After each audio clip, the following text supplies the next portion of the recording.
Hey you guys, this is Tired Goth, and you are watching the Academia Gothica computer show. Today's episode is actually going to be centralized around some hardware that I found. Um, Locally, I found this like little table shop. It was like a pop-up shop where this guy was selling, tech hardware and stuff. But this is an example of something that if you find it in public or you find it in a store, you may want to check into whether or not the hardware is a verifiable piece. Now, this is a 16 gigabyte hard drive from a company called Good Faith, if you can see that, right? Um, this is a solid state USB drive. It's not something that you can necessarily take apart. I would technically be unboxing this with you here just to show you. So let's pop this open. I haven't actually opened this before, so I guess we're going to see what the contents are. But judging by how this looks, I can already liken it to a piece I bought earlier in my tech exploration thing. Oh, cool, it's got a converter piece and everything. That it just, I just dropped on the floor. Hold on. So bear with me for a second. There we go. So this is a USB conversion adapter, if you can see that. This is where the USB port for this drive would go in, and this piece would theoretically plug into, since it's a USB-C component, if you could see that. This guy would plug into your Android phone to transfer files over, or any other adapter that would plug into this thing specifically. So this is a transfer kind of adapter thing for the data. But I just want to point out what these drives usually look like. You see, this is a solid state drive, meaning the pieces for the housing are completely solid. It's just one case. There are ports that are embedded in them here. And these ports here are actually where the data transfers would occur once the pins touch what's inside of the pin ports in your machine. So for example, if you see a port, like where those things plug in, those pins touch when they plug in, and that is what allows for data transfers to prompt or begin. So you usually get a prompt that says, hey, are you ready to transfer files? And you would select yes or no based on what it is that you were trying to do with it. But what's important to recognize about these types of hardware is that there have been histories of solid state drives like this that have not had good transfer or data integrity in the past. And I say this because these drives, since you can't actually take them apart, you can't check the pin integrity, you can't check the hard drive and the hardware integrity before using it or before formatting it, you end up with component checks that kind of go without being seen, done, or looked into. And even if you format it, there's a chance that there could already be a virus or something that could infect your machine on this the minute you plug it in. So we have some measures here where we can actually combat that. And the way that I would do this is if you have a machine that you're not terribly invested in, like, a throwaway box or an old machine that doesn't have any sensitive files on it or anything like that, you can format it there. Or additionally, you can actually format it on your phone. And I say this because even though that's the opposite, you actually have technically a lot of sensitive information on your phone. What you can do is use an external app to format this, because the immediate transfer point is going to look for common files. It's going to look for commonalities, right?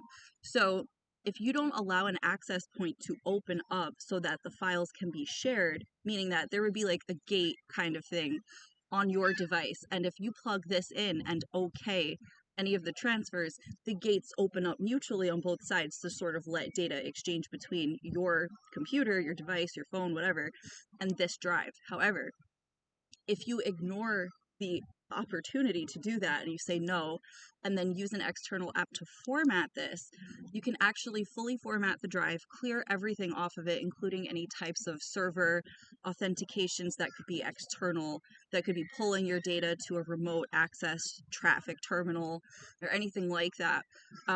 Basically, what it would be preventing is if there's a server on this thing that's going to collect your data, formatting the drive in the way that removes it from any type of actual presence to connect with your machine would remove technically the ability for that server to connect on impact or to connect on you know, I want to say connection, but it's not just the connection, it's the prompt for the electricity to trigger on and say, oh, this is active now, this drive is active.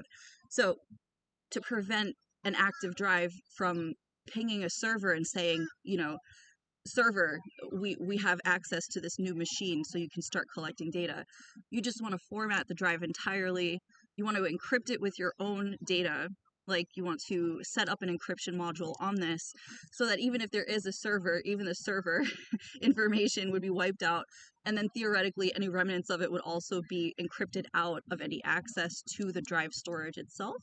And then from there, you can technically use this safely.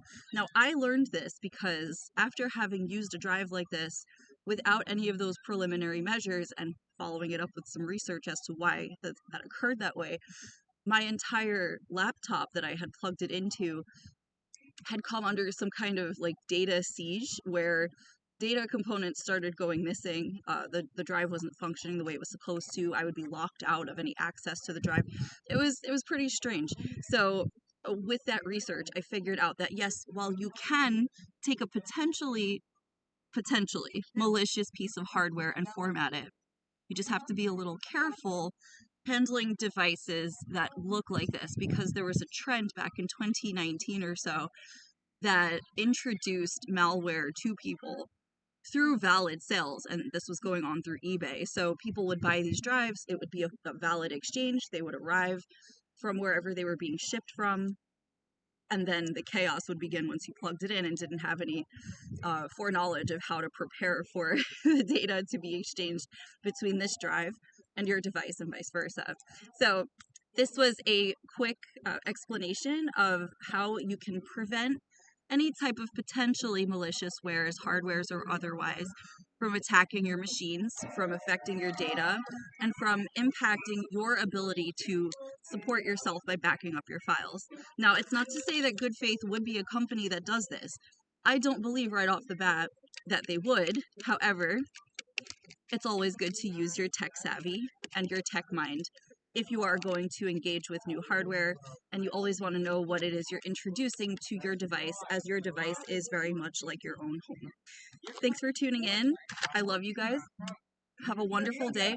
Check out my link tree. There's going to be new stuff getting sent into, I guess you could say, the link formatting. I'm going to be redoing some stuff, you know, refurbishing it. But there is a lot of stuff there already. You can join my classes. I host group classes. I host individual classes. They are both remote and in person. It is up to you. I'm open to scheduling what it is that fits your needs and your data expansion goals. Data expansion is in, like, if you would like to learn something and you want to learn in a group, I'm all for that. I am very accommodating for that. If you're more of a solo learner, I'm okay with that too. I can definitely meet you halfway. I can meet you where you prefer to be. I also host remote classes paid per minute. If you cannot stay for an entire session, you have the opportunity to start a Rent a Cyberfriend account and book me for the time that you would like to rent me for the class. We can schedule everything, and you wouldn't have to pay the full rate because you would be paying based on how long you could technically stay for the class. So flexible rates, competitive rates.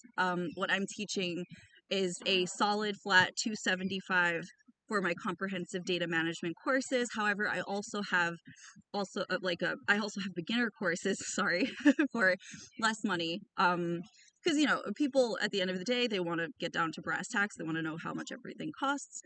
I make it very accommodating. I have some classes that are under $100 that will teach you everything you need to know, teach it to you well, and teach it to you with a little flair of privacy and security, the way that I could only teach. So I'm super grateful for your attention. If you like what I do, you can also support me.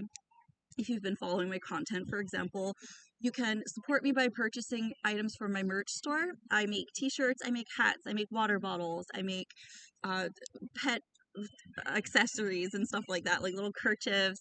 There are gifts for your girlfriends or guy friends, or you know, your significant others, anniversary gifts. You have all of that available to you if your humor lines up with mine, you may appreciate it very much. And I'm just grateful for the support, the attention. The bookstore is still selling copies of Privacy Actually. You can check that out via Cash App. That's No Topic Publication and Press. That is the official digital ordering location for that. If you have a Cash App, it is as simple as filling out a payment note with your email address and the order that you have, so the number of books, the copies of the books, the formats of the books. I give you the formatting in the Linktree description. There's like a whole link for it. Go check it out. So I'm welcoming orders as always.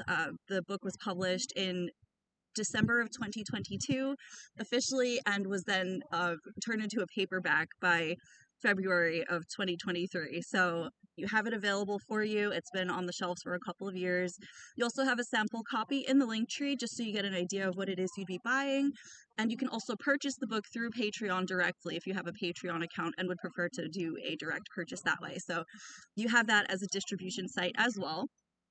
And that's straight for me, Tired Goth, the person who hosts and manages that entire part of the brand. So yeah, so Kissnet, Academia Gothica, No Topic Publication and Press, these are the projects that are currently, distributing your memes, your merch, your publications, your books, everything that you could like in a one-stop shop like mine. So I hope you all enjoyed the show. I hope it was clarifying. I hope that everyone is having an amazing day and an amazing week. And check out more content this weekend, as the weekends are popping with more drops. So thanks so much for being here. I love you all. Have a great day. See you. Bye.